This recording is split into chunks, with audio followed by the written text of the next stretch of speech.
جھوٹ بولنے کے کتنے طریقے ہیں؟ بولو نا، 2 طریقے. ایک طریقہ یہ ہے کہ آپ یہ کہیں کہ فلاں ایسا ہے، فلاں چور ہے، فلاں کرپٹ ہے، فلاں 2 نمبر ہے. یہ ایک طریقہ ہے. ایک بڑا خاندانی طریقہ ہے جھوٹ بولنے کا جو زلیخا نے بولا.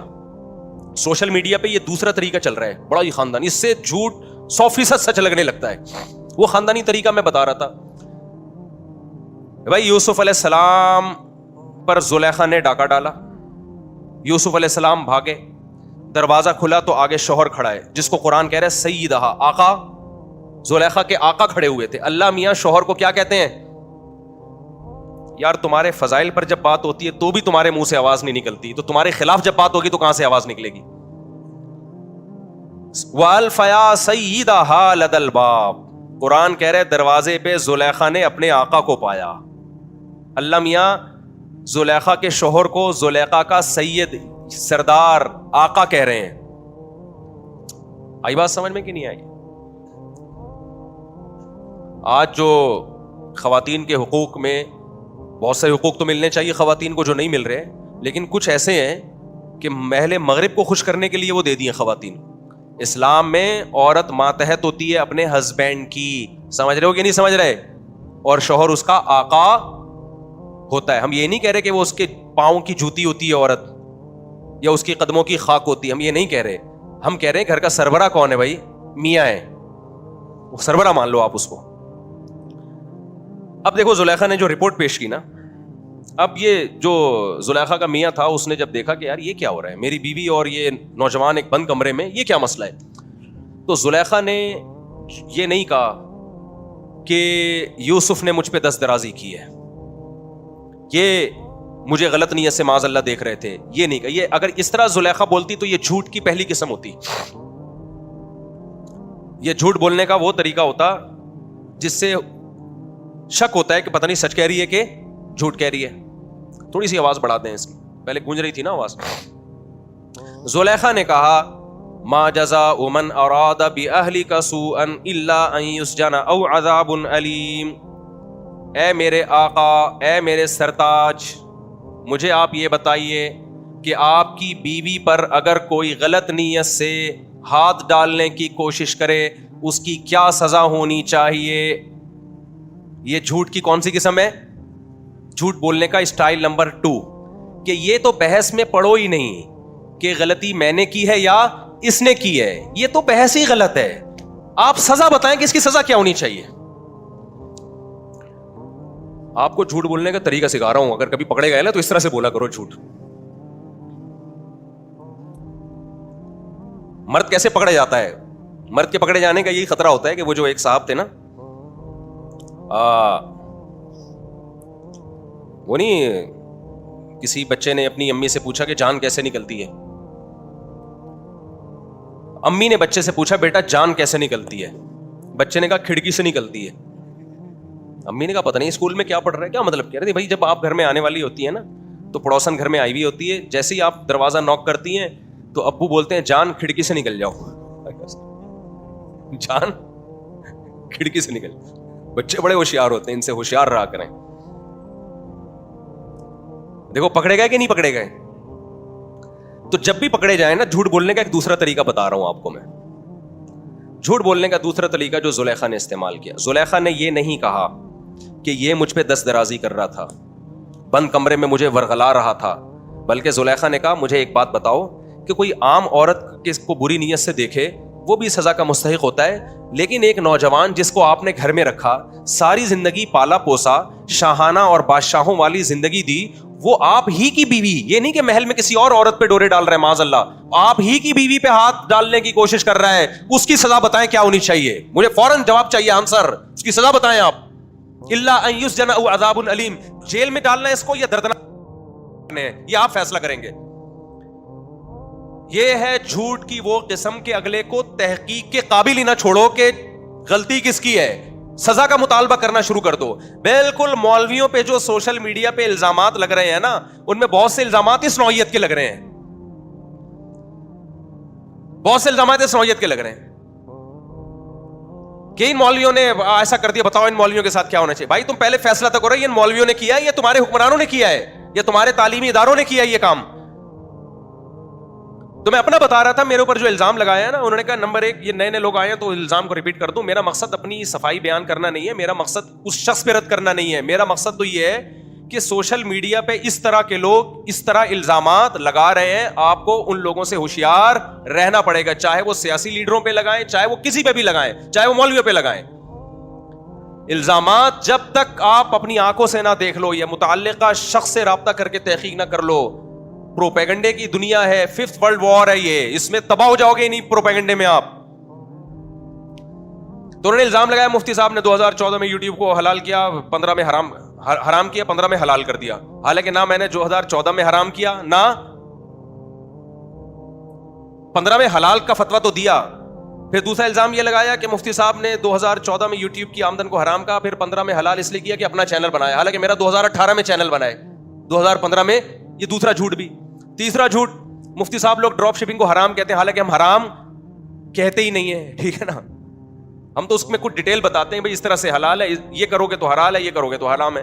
چوتھا الزام یہ کہ یہ مولوی لوگ مسجد اور مدرسوں میں بند رہتے ہیں, انہیں کیا پتا کہ ڈراپ شپنگ کیا ہوتی ہے. مسجد اور مدرسوں میں بند نہیں رہتے بھائی, ہم 5 ٹائم مسجد میں آتے ہیں. ہم تو چاہتے ہیں کہ مسجد میں بندوں کچھ اللہ کا ذکر زیادہ کرے. سمجھتے ہو کہ نہیں سمجھتے ہو؟ اور مدرسوں میں بند نہیں ہوتے, مدرسوں میں تحقیق کا کام ہوتا ہے. لیکن نیچے لوگوں میں کسی ایک شخص کو بھی یہ توفیق نہیں مل رہی کہ اس سے سوال کرے کہ آپ نے جو مفتی طارق مسعود صاحب پہ الزامات لگائے ہیں اس کا کوئی ثبوت پیش کریں, کوئی کلپ چلائیں آپ ان کا. نہ نہ نہ نہ. آگے جو پوری عمارت کھڑی کی اس نے کہ یہ مولوی لوگ تمہیں تجارت سے روک رہے ہیں, یہ یوں کر رہے ہیں اور یہ ایسے کر رہے ہیں, اور میرا بیڑا غرق کر دیا, پہلے مجھے فتویٰ دیا حرام ہے اور میں نے سارا کاروبار چھوڑ دیا, آپ کہہ رہے ہیں حلال ہے, وغیرہ وغیرہ نا. لیکن لوگ ان الزامات کی نہیں کر رہے کہ تحقیق کریں ہم, بلکہ لوگ بھی اس میں شامل ہیں کہ ان مولویوں کا ہونا کیا چاہیے. تو یہ ہے آج سوشل میڈیا کا پروپیگنڈا, اور یہ ہر جگہ ہی ہے. ڈاکٹروں کے خلاف بھی ہے یہ پروپیگنڈا, بعض بے گناہ سیاست دانوں کے خلاف بھی ہے. سیاست دانوں میں بھی برے ہوتے ہیں, لیکن سارے برے نہیں ہوتے بھائی, کچھ اچھے بھی ہوتے ہیں.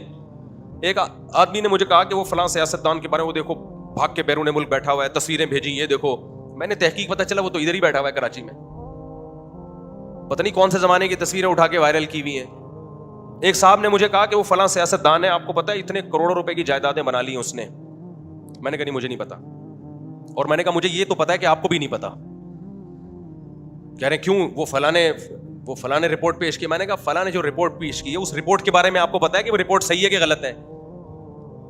ایک جھوٹ کا بازار گرم ہے میرے بھائی, خدا کا واسطہ اپنی جانوں پہ رحم کرو. یہ کہنا سیکھو کہ مجھے معلوم نہیں ہے.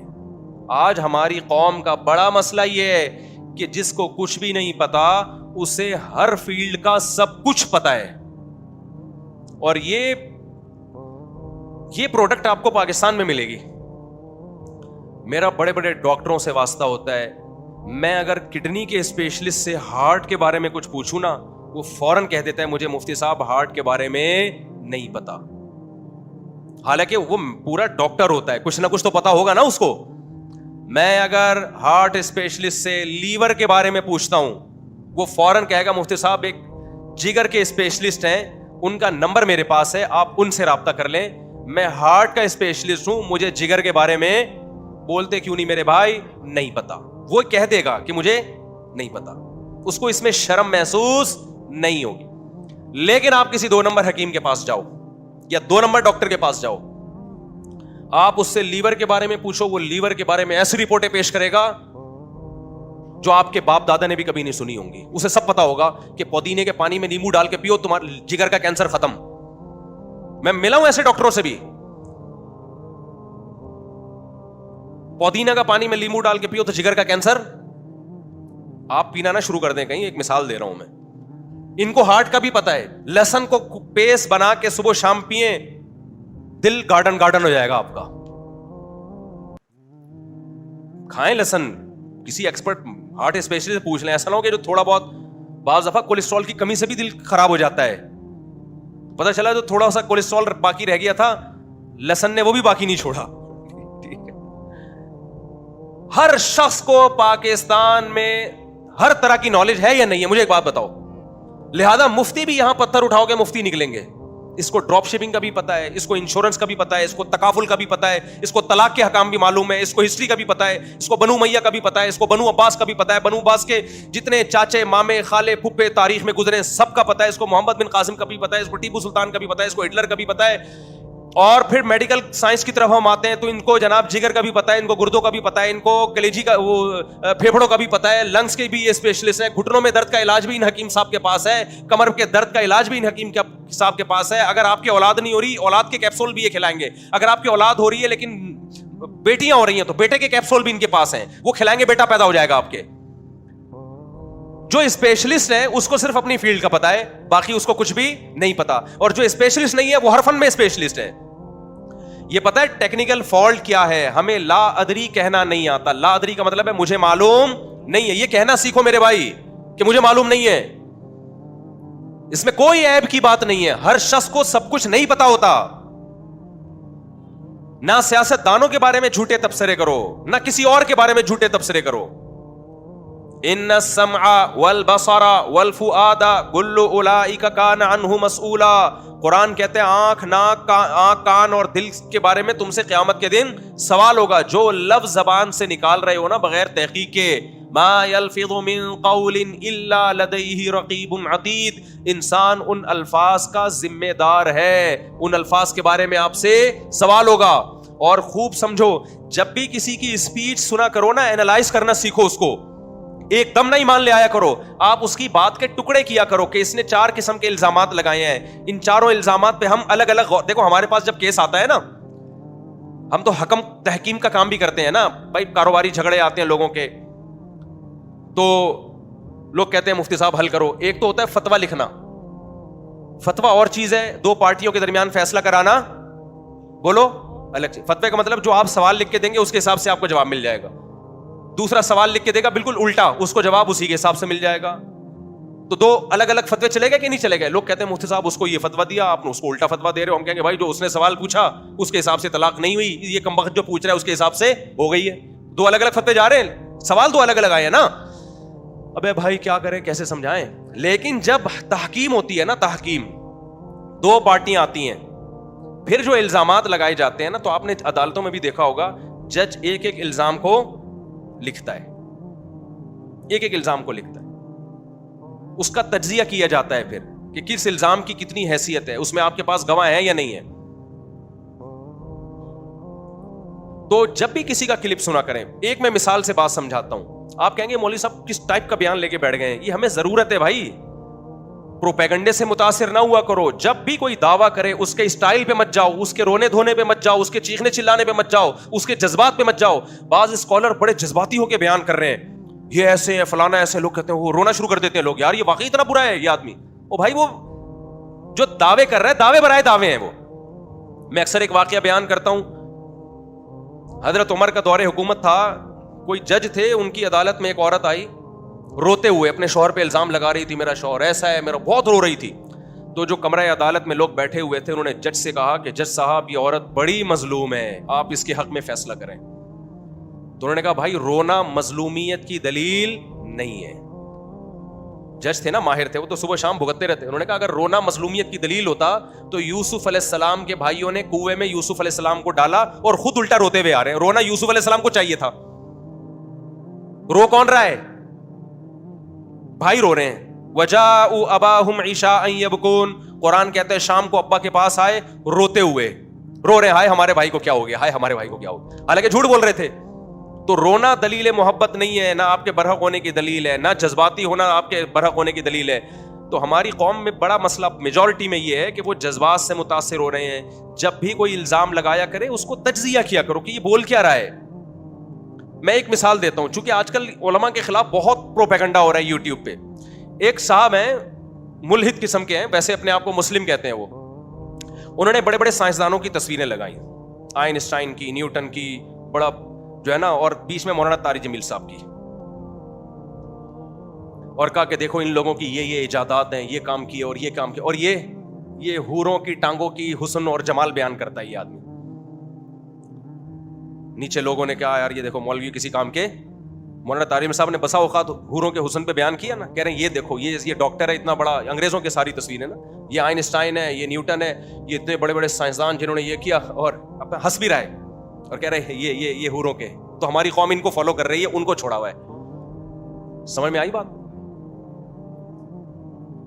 تو لوگ کہہ رہے ہیں بات تو صحیح ہے. یہ بات صحیح نہیں, وہ آپ کو الو بنا رہا تھا اور آپ الو بن گئے ہو. اس کو چاہیے تھا اپنی تصویر لگاتا مولانا طارق جمیل صاحب کی جگہ, اور پھر کہتا آئنسٹائن یہ کر کے گیا, نیوٹن یہ کر کے گیا, اور میں یہاں بیٹھ کے وہ کر رہا ہوں جس کو کراچی میں ایک لفظ کہتے ہیں لیکن وہ ممبر پہ استعمال کرنا جائز نہیں ہے. سمجھ رہے؟ تو کون سا کوئی پازیٹیو کام کر رہا ہے؟ یہ بات کوئی سائنسدان کرتا ہے نا کہ میں یہ کر رہا ہوں, میں یہ کر رہا ہوں, اور مولانا طارق جمیل صاحب حوروں کے فضائل سنا کے لوگوں کو بیوقوف بنا رہے, معاذ اللہ ان کی رائے میں. تو نے کون سا تیر, تو کیا چارٹرڈ اکاؤنٹنٹ بن گیا ہے, یا کوئی تو لیب میں تو نے کوئی پانی سے چلنے والی کوئی گاڑی ایجاد کر لی ہے تو نے؟ تو بھی تو کچھ بھی نہیں کر رہا. وہ حوروں کے فضائل بیان کر کے کم از کم زنا سے تو روک رہے ہیں نا لوگوں کو. تو آپ نے کیا تجزیہ کرنا ہے؟ ایسے فتنہ پرستوں سے ہوشیار رہیں, ان کو پروموٹ نہ کیا کریں. لوگ کہہ رہے ہیں لوگوں نے ان سے پازیٹیو کہا, واقعی یار یہ پروپیگنڈا ہے میڈیا کا. پہلی بات تو یہ کہ مولانا طارق جمیل صاحب کے 100 بیانات میں 2 بیان حوروں کے فضائل پر ہوں گے, 98 بیان حوروں کے فضائل پر نہیں ہے. 98 میں اخلاقیات سکھائی جا رہی ہیں جو اس یوٹیوبر کے پاس نہیں ہے, کہ کسی پہ طنز کیسے کیا جاتا ہے, کسی پہ اعتراض کیسے کیا جاتا ہے. ایک اخلاقیات کا شعبہ جو مولانا طارق جمیل صاحب نے شروع کیا تھا, جو مولویوں کا شعبہ ہے, وہ بھی آپ نے ختم کر دیا. اس سے سائنسدان تو پیدا نہیں ہوں گے, تھوڑی سی جو تمیز سوسائٹی میں باقی رہ گئی ہے وہ بھی مارکیٹ سے شارٹ ہو جائے گی. ہونا یہ چاہیے تھا کہ جب بھی کسی کا مقابلہ کسی سے کیا جاتا ہے تو جنس کا مقابلہ جنس سے کیا جاتا ہے. خوب سمجھ لو, جنس کا مقابلہ خلاف جنس سے کبھی نہیں کیا جاتا. مثال کے طور پر یہ ڈاکٹر اس نے یہ میڈیسن ایجاد کی, یہ ڈاکٹر اس نے یہ میڈیسن ایجاد کی, اور یہ میکینک آج تک اس نے کوئی دوا ایجاد نہیں کی ہے. وہ میکینک کہے گا میرا مقابلہ میکینکوں سے کروا میرے بھائی, تو ڈاکٹروں سے مجھے کیوں بڑھوا رہا ہے؟ ابے کیا ہو گیا, تمہیں سمجھ میں آ رہی ہے بات کہ نہیں آ رہی ہے؟ تو مولانا طارق جمیل صاحب کا مقابلہ آپ کو نیوٹن آئنسٹائن سے کروانے کی ضرورت نہیں ہے. آپ مولانا طارق جمیل صاحب کی تصویر لگاتے اور ہندوؤں کے پنڈتوں کی تصویر لگواتے, اور سکھوں کے جو بھی ان کے مذہبی رہنما ہوتے ہیں وہ لگاتے, اور پادریوں کی تصویر لگاتے.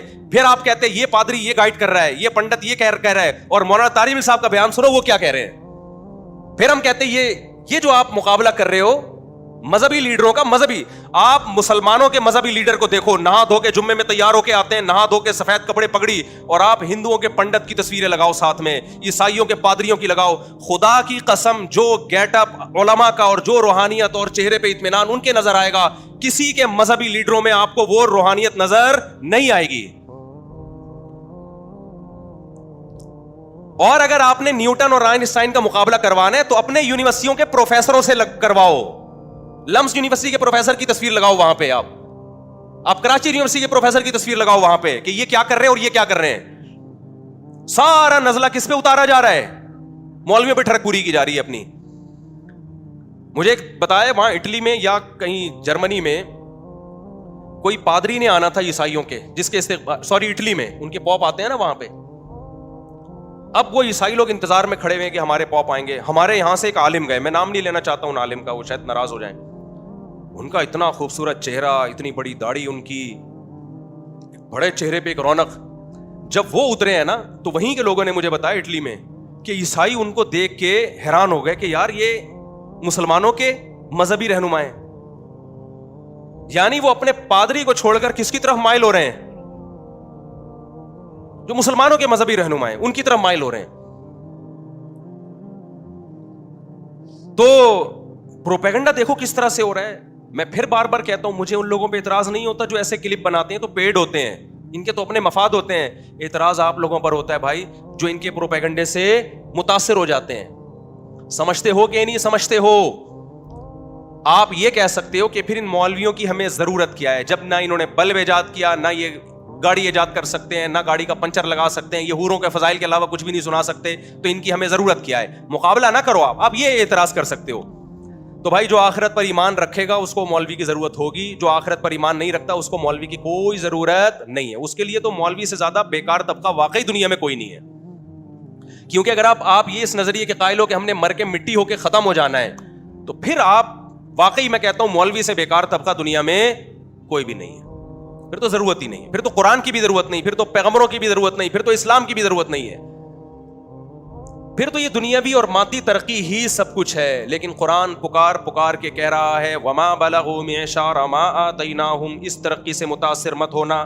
پچھلی امتوں کو جو ہم نے تباہ کیا ہے اسی سائنسی ترقی پہ انہوں نے ناز کرنا شروع کر دیا اور پیغمبروں کی دعوتوں کو ٹھکرانا شروع کر دیا. پیغمبر نے کہا زنا حرام, انہوں نے کہا ہم سائنسی ترقی کو فوکس کریں گے, زنا کرنا نہ کرنا یہ مذہب کا ٹاپک ہے, یہ ہمارا ٹاپک, یہ ہمارا ہیڈ ایک نہیں ہے. یہ لوگ جو مولویوں کی مخالفت کر رہے ہیں نا صرف ایک حور کو لے کے, مولوی کا اصل ٹاپک حور نہیں ہے. مولوی کا اصل ٹاپک یہ کہ آپ اپنے باپ اور ماں کو بڑھاپے میں اولڈ ہاؤس میں جمع نہیں کرا سکتے. یہ سمجھتے ہیں کہ ہم جمع کرائیں گے تو ترقی کریں گے, گھر میں رکھیں گے تو ہمیں ان کی کھانسی برداشت کرنا پڑے گی. یہ اس ٹینشن سے بچنے کے لیے سوسائٹی سے مولوی کو کیا کر رہے ہیں, نکالنا چاہتے ہیں. مولوی کہتا ہے تمہیں زنا کرنے کی اجازت نہیں ہے. ان کو پتا ہے اگر ہم نے زنا کو حرام کر دیا تو بہت ہم چاند پہ تو پہنچ, دیکھو انگریز زنا کر کے بھی چاند پہ پہنچا کہ نہیں پہنچا, تو ان کو تو چاند پہ پہنچنا ہے. ان کو کیا اس سے کہ خدا کس چیز سے خوش ہوتا ہے, خدا کس چیز سے ناراض ہوتا ہے.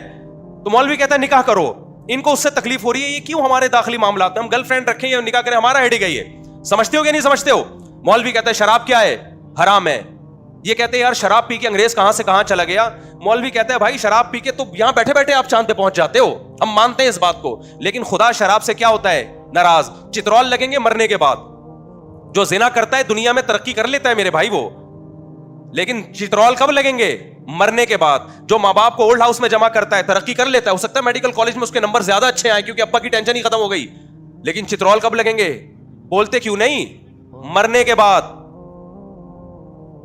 سود کے ذریعے آپ پیسہ کماؤ گے, آپ قوم کا بیڑا غرق ہو یا نہیں ہو, آپ فائدے میں بظاہر چلے جاؤ گے. چترول کب لگیں گے, بولو نا, مرنے کے بعد. عورت پردہ نہ کرے ترقی کر لے گی وہ. بہت سی انگریز عورتیں نے زنا کر کے کتنی ترقی کی ہے, ہر شعبے میں آگے بڑھی ہیں, وہ ملکوں کی وزیر اعظم ہو سکتا ہے بن گئی ہوں. چترول کب لگیں گے, مرنے کے بعد. آپ شرک کرو ترقی پھر بھی کر لو گے. چترول کب لگیں گے, مرنے کے بعد. تو آپ مرنے کے بعد کی زندگی کا انکار کر دو تو پھر مولوی بھی فضول اور اس کی یہ باتیں بھی فضول. لیکن آپ اگر مرنے کے بعد کی زندگی کے قائل ہو تو آپ کے لیے نیوٹن اور آئنسٹائن کی اتنی اہمیت نہیں ہے جتنی مولوی کی اہمیت ہے. سمجھ میں آ رہی ہے بات کہ نہیں آ رہی ہے؟ تو آپ اپنا کانسیپٹ کلیئر کرو بھائی, موت کے بعد کی زندگی کو مانتے ہو یا نہیں مانتے. نہیں مانو منافقت چھوڑ دو. پھر یہ نہ بولا کرو میں مسلم ہوں لیکن میں ان مولویوں کو نہیں مانتا ہوں. بھائی تو جھوٹ بول رہا ہے, تو سمجھتا ہے بات کو کہ نہیں سمجھتا. اور حوروں کا جہاں تک مسئلہ ہے, تم مذاق اڑاؤ حوروں کا, ہمیں تو چاہیے بھائی, تم اڑاؤ مذاق. کل خدا کی قسم ہم تمہارا مذاق اڑائیں گے. نوح علیہ السلام جب کشتی بنا رہے تھے نا تو قوم مذاق اڑا رہی تھی کہ پانی ہے نہیں اور یہ مولویوں کو دیکھو یہ پٹے لے کے کیا بنا رہے ہیں, کشتی. نوح علیہ السلام نے کہا مجھے اللہ نے وہی کی ہے بھائی عذاب آئے گا. انہوں نے کہا عذاب کا کوئی چانس ہے نہیں, کوئی سمندر قریب میں ہے نہیں, کوئی دریا ہے نہیں کہ سیلاب آئے, اور یہ مولویوں کو دیکھو کیا کر رہے ہیں. تو نوح علیہ السلام نے فرمایا ان تسخروا منا فانا نسخر منکم, اڑا لو مذاق, کل ہم تمہارا مذاق اڑائیں گے. تو آپ آج حوروں کا مذاق اڑا لو بھائی, ہم تو خدا کے وعدوں پر یقین رکھتے ہیں بھائی, ہمیں تو حوریں چاہیے, ہمیں تو چاہیے بھائی. اور ہم تو اللہ سے دعا مانگتے ہیں اللہ ان حوروں سے ہمیں محروم نہ کرنا اور ان کمبختوں کو محروم کر دینا. یہ دنیا میں بھی محروم ہے حوروں سے. ان کو گرل فرینڈز ملتی ہیں, بیویاں ان کو نہیں ملتی, اور گرل فرینڈ کا جب موڈ آف ہوتا ہے وہ چھوڑ چھاڑ کے چلی جاتی ہے. اس کو جب زیادہ آج تو غریب ہو جا, دیکھتا ہوں میں تجھے کتنی حوریں دنیا میں ملتی ہیں. دیندار لوگوں کو وفا کرنے والی بیویاں ملتی ہیں, وفا کرنے والی اولادیں ملتی ہیں جو بڑھاپے میں سہارا بنتی ہیں. ان کمبختوں کو جو حوروں کا مذاق اڑاتے ہیں, نہ دنیا میں وفادار بیویاں ملتی ہیں اور نہ بڑھاپے میں وفادار اولادیں ملتی ہیں. اور آخری بات کر کے بیان کو ختم کرتا ہوں میں, یہ جو بار بار الزام لگا رہے ہیں مولویوں کی وجہ سے ملک ترقی نہیں کر رہا. لوگ کہتے ہیں دیکھو اتنی مسجدیں, اتنے مدرسے, لیکن اتنی کرپشن. یہ بھی دعویٰ برائے دعویٰ ہے. ان مسجدوں کا کیا کردار ہے بھائی آپ کو ترقی سے روکنے میں؟ کسی کو دیکھا آپ نے مسجد میں امام کو بیٹھ کے ترقی کے خلاف تقریر کر رہا ہو؟ کسی کو دیکھا؟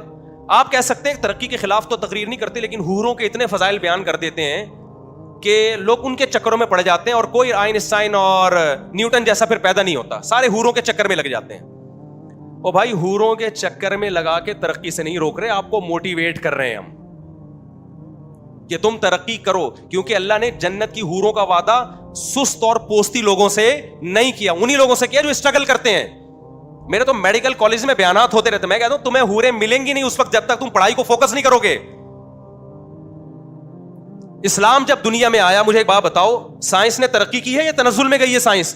یہ تو گورے اعتراف کر رہے ہیں کہ مسلمان سائنٹسٹ اگر نہ ہوتے تو جس ترقی پہ آج ہم ہیں آج سے 500 سال کے بعد ہوتے. تو اسلام کے دنیا میں آنے کے بعد ہی لوگوں نے سائنسی ترقی شروع کی ہے. تو اسلام نے کون سا ایسا سبق دیا تھا کہ سائنسی ترقی شروع ہو گئی؟ اس وقت تو یورپ اندھیروں میں ڈوبا ہوا تھا. جتنے آپ کے سائنسدان ہیں نا جو اس وقت جتنے علوم ہیں ان سب کے تانے بانے کہیں نہ کہیں مسلمان سائنٹسٹ سے جا کے مل رہے ہوں گے. تو اگر اسلام ترقی میں رکاوٹ ہوتا ہے یا مولوی ترقی میں رکاوٹ ہوتا تو بنیادیں کیوں رکھی ہوتی ہیں اسلام نے سائنس کی؟ ایک چیز خیر کی تھی, آپ نے سائنس کا لیبل لگا کے اس خیر کو بھی سوسائٹی سے ختم کر دی. ہمارے ہاں میں ایک مثال دیتا ہوں, ہمارے یہاں جو تھوڑی بہت خیر ہے نا میرے بھائی, تھوڑی سی خیر, جو تھوڑی کرپشن کم ہے, بہت زیادہ ہے لیکن اور زیادہ ہوتی اگر یہ مدارس اور یہ مسجدیں نہ ہوتی, کیونکہ تھوڑا بہت حوروں کی لالچ میں ہو سکتا ہے کرپشن چھوڑ دے وہ. اگر یہ دینی مدارس اور مسجدیں نہ ہوتی جہاں کوئی خیر کی باتیں ہو رہی ہیں, تو خدا کی قسم آپ کے قانون میں اور آپ کے حکمرانوں کے پاس اتنی پاور نہیں ہے کہ وہ قوم کو سنبھال لیتے. انہوں نے, وہ خود اتنے کرپٹ ہیں, وہ تمہیں کرپشن کے خلاف بیان دیتے کیا؟ وہ لطیفے سناتے تمہیں کرپشن کے خلاف؟ ان کا کرپشن کے خلاف بولنا خود لطیفہ ہوتا. یہ تو تھوڑا بہت قبر کا عذاب کا خوف ہے جو لوگ دیانتداری سے کام لے رہے ہوتے ہیں. تو جب بھی میرے بھائی یوٹیوب پہ فیس بک پر کوئی بھی شخص بیٹھ کے فضول باتیں کر رہا ہو نا, تو اس کو پروموٹ نہ کیا کریں, اینالائز کیا کریں. نمبر 1, آپ نے یہ الزام لگایا, اس کا کیا ثبوت ہے آپ کے پاس؟ نمبر 2, آپ نے یہ الزام لگایا, اس کا کیا ثبوت ہے؟ نمبر 3, آپ نے یہ الزام لگایا, اس کا کیا ثبوت ہے؟ تاکہ آئندہ کوئی بولنے سے پہلے 100 دفعہ سوچے. سمجھ رہے ہو کہ نہیں سمجھ رہے ہو؟ اللہ تعالیٰ سمجھنے کی اور کھوپڑی کو استعمال کرنے کی توفیق دے.